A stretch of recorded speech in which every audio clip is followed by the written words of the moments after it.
আসসালামু আলাইকুম দর্শক। আজকের এই কনটেন্টে একটু অপবিশ্বাস আর বুবলিকে নিয়ে আলাপ করব। অনেকদিন ওদেরকে নিয়ে আলাপ করি না। বাংলাদেশে ২ জন নায়িকা আছেন, যাদের অসংখ্য ভক্ত আছে। এই ২ জন নায়িকার বিশাল একটা সম্ভাবনার দরজা খোলা ছিল হবার মৌসুমী অথবা শাবনূর। মৌসুমী বা শাবনূর হওয়ার মতো ২য় কোনো নায়িকা যদি কেউ থাকে তাহলে অপু বিশ্বাস আর বুবলি একটা জায়গা আস্তে, আস্তে গড়ে তুলছিল। কিন্তু কোথায় যেন তারা এসে খেই হারিয়ে ফেলেছে। শাবনূর বা মৌসুমীর মতো তারকা খ্যাতি অপু বিশ্বাস বা বুবলি কখনো পাবে কিনা এটি নিয়ে এখন একটু সন্দেহের দানা বেঁধেছে। যাই হোক, বুবলির সম্ভাবনা আমি অপু বিশ্বাসের চাইতে একটু বেশি দেখছি। সে তার কাজগুলোর ধরন বেছে, বেছে কাজ করা, ভালো, ভালো কাজ করা। এই সমস্ত কিছু বুবলিকে যদিও অপু বিশ্বাসের চাইতে একটু এগিয়ে রাখছে, কিন্তু অপু বিশ্বাসও কম যাচ্ছেন না। তিনি একটি লম্বা বিরতি দিয়ে 'দুর্জয়' নামে একটি সিনেমা শুরু করেছেন। 'দুর্জয়' না 'দুর্বার'? 'দুর্বার' বোধহয়।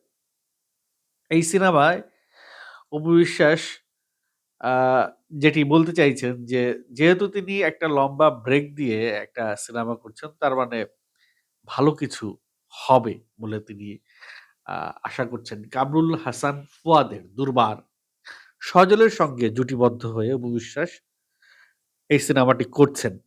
আর সজল এ ইতিমধ্যে ৬-৭ টা সিনেমা করে ফেলেছেন নাটক থেকে আসা।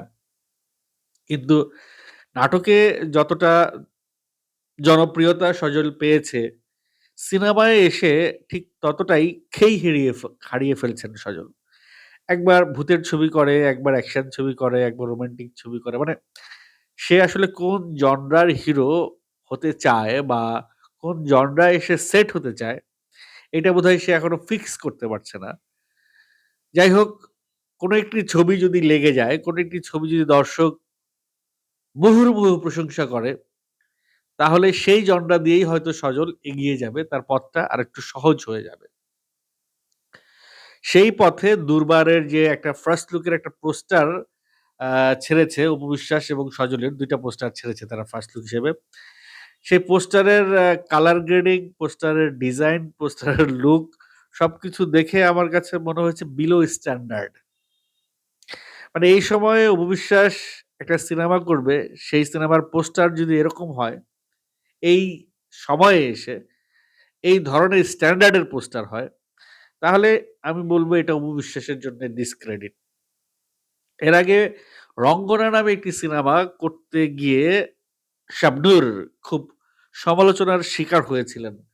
তার একটা পোস্টার রিলিজ হয়েছিল। পরে সেই ছবি কেটে, কেটে YouTube এ ছাড়া হচ্ছে। আবার নতুন করে শুটিং হবে। কি বিশাল ঝামেলা হয়ে সেই সিনেমাটার শুট আর হচ্ছে না। রঙ্গনা যে আর হবে না সেটি মোটামুটি নিশ্চিত। তো অপু বিশ্বাস যেই কাজটি করলেন, তিনি তার সিনেমা প্রসঙ্গে কথা বলতে গিয়ে একটি কথা তিনি বলেছেন। তিনি একজন হৃদয়বান প্রোডিউসার খুঁজছেন। যেই হৃদয়বান প্রোডিউসার শাকিব খান এবং অপু বিশ্বাসকে নিয়ে সিনেমা প্রোডিউস করবে। তাহলে দর্শকদের যে একটা দীর্ঘদিনের চাওয়া যে অপু বিশ্বাস এবং শাকিব খানকে নিয়ে একটি সিনেমা দেখবার, একটি নতুন সিনেমা দেখবার এই যে দর্শকদের একটা দীর্ঘদিনের চাহিদা, এই চাহিদা পূরণে হয়তো হতেও পারে। মানে একটা রহস্য রেখে গেছেন অপু বিশ্বাস। একটা স্ট্যাটাস দেখলাম, তার একটা বক্তব্য দেখলাম। তার বক্তব্যের ধরণটা এরকম যে, কোন হৃদয়বান প্রোডিউসার যদি এগিয়ে আসেন, ভাই প্রোডিউসারের হৃদয় হইলে হবে না। সেই প্রোডিউসারের অঢেল টাকাও থাকতে হবে। কারণ এইখানে অপু বিশ্বাস এবং শাকিব খান ২ জনকে তার ট্যাকেল দিতে হবে এবং যেহেতু এক্স ওয়াইফ শাকিব খানের, এই শুটিং করতে গিয়ে যদি আবার কোন ঝামেলা বেঁধে যায়, তাইলে কিন্তু আবার সিনেমা ফেঁসেও যেতে পারে। তো সমস্ত কিছু মাথায় রেখেই কি অপু বিশ্বাস বললেন যে যদি কোনো হৃদয়বান প্রোডিউসার যদি এগিয়ে আসেন, কারণ প্রফেশনাল প্রোডিউসার এগিয়ে আসবে না। প্রফেশনাল প্রোডিউসার জেনে শুনে বুঝে এরকম একটা বিপদে পা বাড়াবে না, যেখানে সমূহ বিপদের সমূহ সম্ভাবনা আছে। আজকে এই সম্পর্ক ভালো তো এই সম্পর্ক খারাপ। এরকম একটা সিচুয়েশনে মানে প্রফেশনাল প্রোডিউসার বোধহয় অপু বিশ্বাস ডিজার্ভ করছেন না বা চাইছেন না। তিনি চাইছেন হৃদয়বান প্রোডিউসার, যে এসে তাদের এই সমস্ত প্রবলেম গুলো মাথায় রেখে কয়েক কোটি টাকা প্রযোজনা করবে। কয়েক কোটিতে হবে না, ১০ এর ঘরে যেতে হবে। অপু বিশ্বাস এবং শাকিব খানকে নিয়ে যদি কোনো সিনেমা বানাইতে হয় হয়তো ১০ কোটি টাকার উপরে লাগবে। তো সেই ১০ কোটি টাকা নিয়ে কে আসতে পারে? কে সেই হৃদয়বান প্রোডিউসার? শুধু সেই হৃদয়বান প্রোডিউসারের সঙ্গে একজন সাহসী পরিচালকও লাগবে, যে এই দুজনকে আবার ট্যাকেল দিতে পারবে। সাহসী এবং আ বুদ্ধিদীপ্ত প্রোডিউসার লাগবে। যার মাথায় যথেষ্ট, যার ঘটে যথেষ্ট ঘিলু আছে। যাই হোক, অপু বিশ্বাসের 'দুর্বার' সিনেমাটার যখন কথা শুনেছিলাম যে কামরুল হাসান ফুয়াদ, তার খুব একটা কাজ আমি এখনো দেখি নাই। বাট ছেলেটা একটু স্মার্ট লাগছে আমাকে, আমার কাছে, যে he is a smart guy. তার মেকিংটা স্মার্ট হবে। কিন্তু তার পোস্টারের ডিজাইন দেইখে আমার সেই ভরসাটাও উঠে গেছে। আমি জানি না ফাইনালি সিনেমাটা সে কিরকম করবে। এই ধরনের পোস্টার ২০২৬ সালে এসে আশা করা যায় না অপু বিশ্বাসের পোস্টার হিসেবে। এখন সজল বা অপু বিশ্বাসকে নিয়ে যারাই কাজ করছেন তারা ডিউ টু বাজেট। একটা কথা মাথায় রাখতে হবে যে বাজেট স্বল্পতার কারণেই এই কাজটি হচ্ছে। বাজেট ভালো থাকলে তারা সজল আর অপু বিশ্বাসে যাবে না। হয়তো সজলের সঙ্গে বুবলি বা আ ও সিয়ামের সঙ্গে বা শরীফুল রাজের সঙ্গে বুবলি বা অন্য কোনো নায়িকা নিয়ে তারা হয়তো, যাই হোক, গল্পের খাতিরে হয়তো সজল আর অপু বিশ্বাসকে তারা নিয়েছেন। আমি জানি না গল্পটা কিরকম। আ বাদবাকি সিনেমা রিলিজের পরেই বোঝা যাবে। এই কামরুল হাসান ফুয়াদ অলরেডি ৩-৪ টা সিনেমার ঘোষণা দিয়েছে। একবার দিঘিকে নিয়ে, একবার অপু বিশ্বাসকে নিয়ে, একবার অমুককে নিয়ে। কিন্তু কোন সিনেমাই শুনলাম না সে শুটিং শেষ করছে। এটাও একটা ইম্পোর্টেন্ট ইস্যু। 'দুর্বারের' শুটিং সে আদৌ শেষ করতে পারবে কিনা? শেষ হবে কিনা অপু বিশ্বাসের এই শুটিং? সেটাও একটা ইস্যু হয়ে দাঁড়িয়েছে। কবে ঈদুল ফিতর ২০২৬ এ তারা আসার প্ল্যান করছে 'দুর্বার'। পোস্টারে কিন্তু লিখে ফেলেছে ঈদুল ফিতর। রোজার ঈদে তারা আসবে। এখন আমি কনফিউজড তারা রোজার ঈদে কতটুকু কাজ শেষ করতে পারবে? আর কি ধরনের কাজ তারা করছে? যাই হোক, অপু বিশ্বাসকে নিয়ে অনেক কথা বললাম। একটু বুবলিকে নিয়ে এবার কথা বলি। বুবলি আবার রাফির হাতে পড়েছে।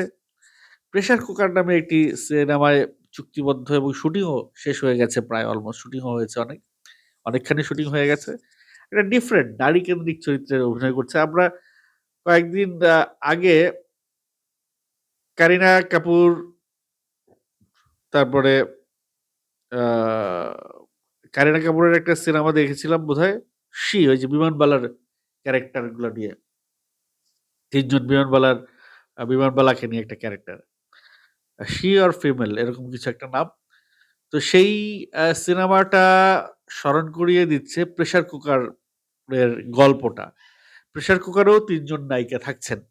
আজিফা টুসি, আরেকটা মেয়ের নাম ভুলে গেছি, বুবলি। ৩ জন নায়িকা থাকছে প্রেশার কুকারে। ৩ জন নায়িকার একটা গল্প। ৩ জন আ নায়িকার, ৩ জন মেয়ের, এই ধরনের গল্প বাংলাদেশে এর আগে হয় নাই। এটা তো খুব সুনিশ্চিত। মানে ৩ টা মেয়েকে নিয়ে একটা গল্প। এরকম গল্প, ডিফারেন্ট টাইপের গল্প, ডিফারেন্ট জনরার গল্প, লো বাজেটের গল্প আমি বলব। কারণ এখানে যে ৩ জন নায়িকাকে রাহিন রাফি নিয়েছেন, তাদেরকে সর্বসাকুল্যে ৳১৫,০০,০০০ দিয়ে আর্টিস্ট রেমুনারেশন শেষ হয়ে যায় ২০-৩০ লাখ টাকার মধ্যে। বাকি ২০-৩০ লাখ টাকার মধ্যে শুটিং শেষ করতে বলে ৬০-৬৫ লাখ টাকার একটা সিনেমা। যে সিনেমা বেসিক্যালি সিনেপ্লেক্স গুলোতে চলবে। এবং রায়হান রাফি খুবই টেকনিক্যালি গল্পটা নিয়েছে। খুব বুদ্ধিমত্তার সঙ্গে এরকম একটি গল্প নিয়েছে। আ সাময়িক একটি গল্প নিয়েছে। যাতে করে মানুষ গল্পটা দেখতে সিনেমা হলে যাবে। সেই সঙ্গে রায়হান রাফির ফিল্মের যে বাজেট, সেই বাজেটের চাইতেও বেশি টাকা সে আয় করতে পারবে, উঠায় নিয়ে আসতে পারবে। তো ঈদুল ফিতরে সিনেমাটা আসছে কিনা আমি শিওর না। সম্ভবত ঈদুল ফিতরের টার্গেটেই রায়হান রাফি সিনেমাটা বানাচ্ছে। কারণ নাহলে শুটিং অলরেডি শেষ এরকম একটা আ বা এরকম একটা নিউজও শোনা যাচ্ছে যে রায়হান রাফির প্রেশার কুকারের শুটিং গোপনে, গোপনে অনেকখানি শেষ হয়ে গেছে। তো অপু বিশ্বাস এবং বুবলি ২ জনই ঈদে থাকছে। ঈদুল ফিতরে অপু বিশ্বাস এবং বুবলি ২ জনই থাকছে। এদিকে আবার পিনিকের একটা গান শেষ করেছে। এই গানটার মাধ্যমে পিনিকের শুটিং শেষ হলো বুবলির। বুবলির হয়তো আরো একটি সিনেমা ঈদে আসতে পারে, পিনিক সিনেমাটা। তো অপু বিশ্বাস এবং বুবলি ঈদে থাকছে, এটাই হচ্ছে সবচেয়ে বড় খবর। এই ২ মানে এক্স ওয়াইফ শাকিব খানের, তাদের লড়াইটা ফ্যানদের মধ্যে কিন্তু দারুণভাবে গল্পে, আড্ডায়, গসিপে তাদেরকে নিয়ে ফ্যানদের ভিতরে কিন্তু দারুণ একটা লড়াই হয়, আড্ডা হয়। তো সেই ফ্যানেরা যারা এই ২ নায়িকাকে নিয়ে এত গসিপ করেন, এত স্ট্যাটাস দেন, এত ফেসবুকে এত পোস্ট দেন, তারা যদি সিনেমা হলে গিয়ে সেই ভক্তরা যদি অপু বিশ্বাস বা বুবলির সিনেমাটা গিয়ে দেখে, তাহলে প্রোডিউসার কিন্তু বাম্পার। প্রোডিউসারের কিন্তু প্রচুর পয়সা আয় হবে। যাই হোক, গত কয়েকবারের যে ঘটনা তাতে যা দেখা গেছে যে অপু বিশ্বাসের ছবিতে ৫ জন ৭ জন করে দর্শক হলে যায়। আর বুবলির সেই ছবিতে শরীফুল রাজের ক্রেডিট থাকে বা অন্য কোনো হিরোর ক্রেডিট থাকে। এককভাবে বুবলির ক্রেডিটে সিনেমা এখনো আ হলে দর্শক টানতে পারে নাই। যেমন এককভাবে আগে যেরকম শাবনূর এককভাবে দর্শক হলে টানতো, মৌসুমী এককভাবে দর্শক হলে টানতো। ঠিক তেমনি আমি ১ম দিকে যে কথাগুলো বলতে চাইছিলাম যে, অপু বিশ্বাস বা বুবলির একটা সুন্দর সম্ভাবনা ছিল মৌসুমী বা শাবনূরের পর্যায়ে যাবার। যে তাদের নামে সিনেমা চলবে, এককভাবে তাদের নামে সিনেমা আসবে, সেই গল্প দেখার জন্য দর্শক হলে যাবে। এটা ভারতে ওই যে নয়নতারার নামে সিনেমা হয় বা মিমির সিনেমা হয়। যাদের মানে নায়িকার উপরে বেস করে নায়িকা কেন্দ্রিক গল্পে নায়িকাকে দেখবার জন্যে সিনেমা এখনো ইন্ডিয়াতে রিলিজ হচ্ছে এবং সেগুলো ব্যবসা করছে। আমাদের দেশে একসময় ময়ূরীর নামে সিনেমা চলতো। যদিও কিছুটা মানে অশ্লীল একটা বিষয় ছিল সেই বিষয়ে। কিন্তু ময়ূরীর পরে, আ শাবনূরের পরে, মৌসুমীর পরে বা পপির পরে এরকম নায়িকার উপরে বেস করে সিনেমা এরপরে আর হয় নাই। তো শুধু অপু বিশ্বাসের কে বেস করে সিনেমা হইছে। কিন্তু সেই সিনেমা মুখ থুবড়ে পড়ছে। শুধু বুবলিকে বেস করে এখনো হয়তো ওইভাবে বুবলির ক্রেডিট যাবে এরকম সিনেমা এখনো হয় নাই। তবে প্রেশার কুকার যেটি বুবলির উপরে একটা ভালো ইমপ্যাক্ট পড়বে। যদি প্রেশার কুকার ফল করে তাহলে বুবলির ফল করবে। আর যদি প্রেশার কুকার উঠে যায়, বুবলি উঠে যাবে। যদি দুর্বার উঠে যায়, কারণ সজল সিনেমায় অনেক নতুন একজন। সজলের নায়ক হিসেবে সজলকে নতুনই ধরা যায়। তো সেই জায়গা থেকে অপু বিশ্বাস আ শেষ সিনেমা এটা বললে ভুল হবে না, 'দুর্বার'। তো 'দুর্বারও' যদি পড়ে যায়, অপু বিশ্বাসও পড়ে যাবে। তো ২ নায়িকারই একটা বিশাল চ্যালেঞ্জ এই সামনে ঈদে নিজেদেরকে আরো একটিবার প্রমাণ করবার। তারা যদি প্রমাণ করতে না পারেন, তাহলে আমার মনে হয় রিটায়ারমেন্ট এর দিকেই তারা হাঁটবেন। যেহেতু দুজনেই কিন্তু ব্যবসা খুলে বসেছেন। একজন প্রোডাকশন হাউস দিয়েছে, একজন কফি হাউস দিয়েছে, বিউটি পার্লার দিয়েছে। সেই ব্যবসায় গিয়ে তারা মনোযোগী হবে বলে আমার মনে হচ্ছে যদি এইবার তারা সিনেমায় সাকসেসফুল না হইতে পারে। লেটস সি ভবিষ্যৎ বলে দিবে আসলে কোথায় কি হতে যাচ্ছে। তবে অপু বিশ্বাস এবং বুবলির জন্যে অনেক, অনেক, অনেক শুভকামনা রইলো। তাদের দুর্বার বা প্রেশার কুকার বা পিনিক সিনেমাগুলো ঈদে খুব ভালো চলুক।